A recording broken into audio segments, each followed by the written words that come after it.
तो मुझे याद आता है कि जनवरी मास में अव्यक्त मुरली वैसे तो साकार मुरली का दिन था, परंतु बीच बीच में पैसेजेस आते थे अव्यक्त मुरली के। अव्यक्त मास था तो उसमें एक अव्यक्त पैसेज आया था जिसमें बाबा ये हमें बता रहे हैं कि हिसाब किताब चुकतू करके कैसे हम अपनी कर्मातीत स्थिति को प्राप्त करें। तो उसमें बाबा का ये शब्द था कि यदि किसी आत्मा के प्रति आपका चिंतन चल रहा है, गुणों का चिंतन, तो फिर आप प्रभावित हो जाएंगे, परंतु उन्हों को भी गुणवान बनाने वाला बाबा है। बाबा का चिंतन चले, न कि उस मनुष्य का। परंतु उससे अधिक चिंतन चलता है, किसी भी आत्मा के साथ कुछ हिसाब किताब चल रहा है तो उन्हों के प्रति हमारा चिंतन चलता। तो जब हमारा उस आत्मा के प्रति चिंतन चल रहा तो उस चिंतन से भी हमारा हिसाब किताब बढ़ता जा रहा, और हम चाहते हैं कि हमारा हिसाब किताब चुकतू हो।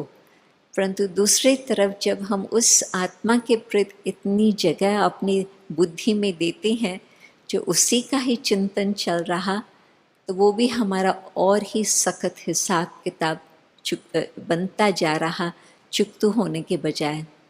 तो बाबा का ये कहना था कि आप जब इस प्रकार से चिंतन को फुल स्टॉप लगाएंगे और बाबा की याद में रहेंगे और मन में किसी आत्मा के प्रति कुछ और भावना न हो, केवल हर आत्मा का कल्याण हो बस, तो फिर उस आत्मा के साथ भी आपका जो हिसाब किताब था वो जल्दी चुकतू हो जाएगा। तो जबकि हमें देवता बनना है, देने वाले बनना है, तो हम ये कभी भी मन में किसी से एक्सपेक्टेशन न रखें कि इनसे हमें कुछ मिले और फिर हम आगे बढ़ सकते। नहीं, हमको किसी से भी कुछ ज़रूरत ही नहीं है, जबकि बाबा ने हमें सब कुछ दिया है। आप देखेंगे कि एक विशेष गुण बाबा का कई बारी अव्यक्त मुरलियों में, चाहे ब्लेसिंग्स में आता, चाहे मुरलियों में आता, वो है संतुष्टता के ऊपर। और ये तो प्रैक्टिकल अनुभव है कि जब आत्मा बाबा से जो बाबा दे रहे हैं उसको हम लेकर के अपने पास समा कर रखते हैं और औरों के साथ भी शेयर करते हैं, तो वो हमारा भी खजाना बढ़ता जाता है। तो उसमें जब आत्मा संतुष्ट है तो आत्मा की संतुष्टता से हम कभी भी ये नहीं सोचते हैं किसी से हमें कुछ लेना है। जो कुछ लेना था बाबा ने हमें दे दिया, और यदि कुछ और अभी तक रहा हुआ है वो भी बाबा हमें देने के लिए तैयार है। परंतु हाँ, आजकल की मुरलियों में ये भी बाबा हमें इशारे दे रही हैं कि आप ये मत समझो कि बस समय इन्फिनिट है, समय आगे चलता रहेगा, उसकी कोई सीमा नहीं है।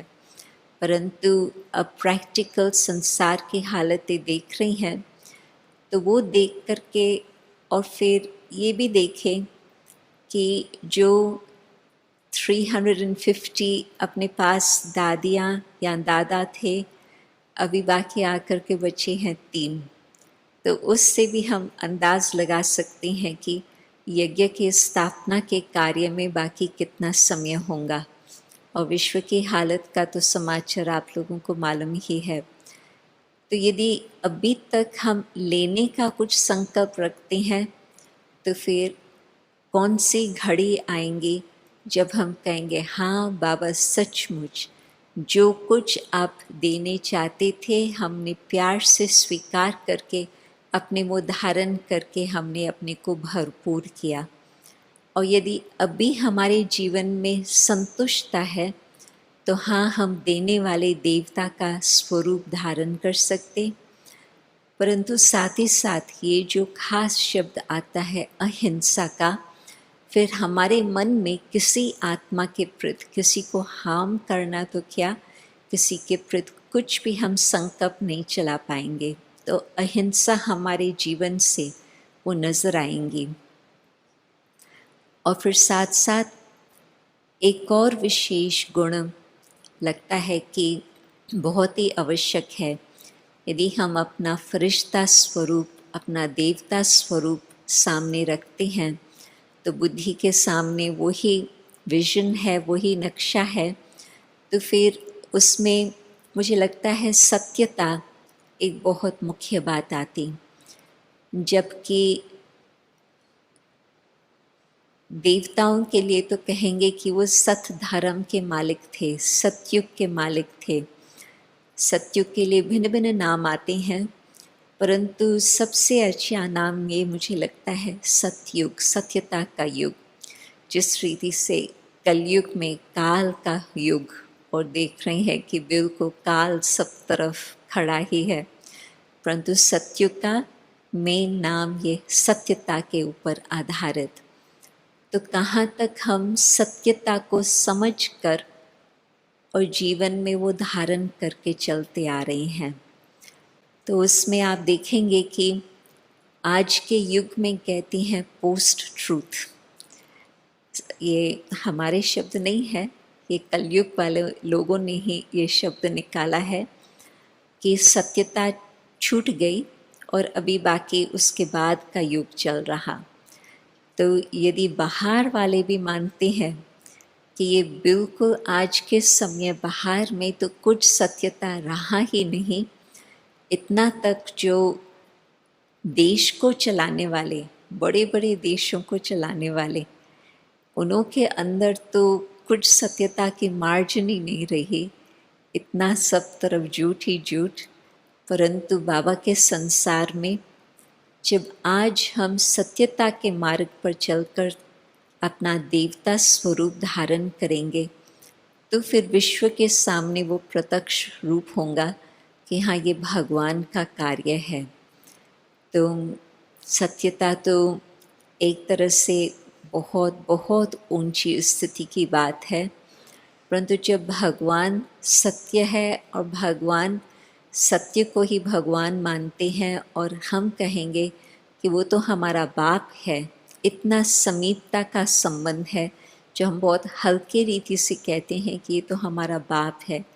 ऊंची ते ऊंचा भगवान है, ये तो है ही, परंतु हमारा बाप है। तो जब हमारा बाप सत्य है तो हमेशा कहा जाता है कि सन शोज फादर। तो जब हमारे जीवन में इतनी सत्यता होंगी मन वचन कर्म में, तो फिर लोग भी मानने लगेंगे कि हाँ, ये सत्य धर्म की स्थापना करने वाले, सत्य को लाने वाले सत्य बाप के बच्चे सचमुच है।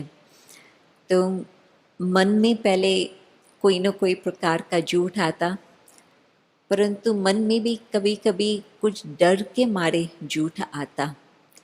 तो हम देखें कि जबकि बाबा ने हमें अपना साथ और हाथ दिया है, तो डरने की तो रियली कोई बात ही नहीं है। गीत भी ऐसे बने हुए हैं, परंतु रियलिटी किस बात का हम डर न रखें, परंतु एक बात का डर बाबा कहते कि भले रखना, वो है धर्मराज का। परंतु आज यदि हमने अपना पूरा हिसाब किताब बाबा के सामने हर रोज़ रात्रि को वो अकाउंट के रीति से रखा है और बाबा को हमने धर्मराज को अपना फ्रेंड बना लिया है, तो फिर उससे भी कोई डरने की बात नहीं। परंतु हम ये देखें कि वो जो लक्ष्य है सत्यता का, सत धर्म की स्थापना के कार्य के लिए, और आज अपना मन वचन कर्म किस प्रकार से चल रहा है, दोनों का हम कंपैरिजन करें। जब बाबा साकार में थे तो बाबा ट्रांस मैसेंजर्स को कहते थे, जो ध्यान में जाने वाले बहनें थी, आप वतन में जाकर के ये देख के आओ कि इस बाबा का और उस संपूर्ण बाबा का क्या फ़र्क है। तो वो आकर के बाबा को बताते थे कि हाँ बाबा, अभी इतना फ़र्क है, अभी इतना फ़र्क है, अभी इतना फ़र्क है। तो बाबा बहुत ध्यान से उन्हों की बातें सुनते थे और फिर पुरुषारत भी ऐसे करते थे कि जो फ़र्क हो वो बिल्कुल निकल जाए। तो अंतिम वर्ष में तो संदेश यहाँ आकर के बताती थी कि इस बाबा और उस संपन्न बाबा में कुछ फ़र्क नहीं नज़र आता था। तब सभी कहते हैं कि बाबा बिल्कुल साकार में होते ही अव्यक्त नज़र आते थे, परंतु बाबा ने लक्ष्य रखा। बाबा के सामने वो बिल्कुल विजन रहा कि मुझे वो संपूर्ण ब्रह्मा की स्थिति फरिश्ते ब्रह्मा रूप को धारण करना है। तो यदि हम भी अपने सामने अपना फरिश्ता रूप, अपना देवता रूप सामने रखेंगे तो फिर पुरुषार्थ उस लेवल पर चलता रहेगा।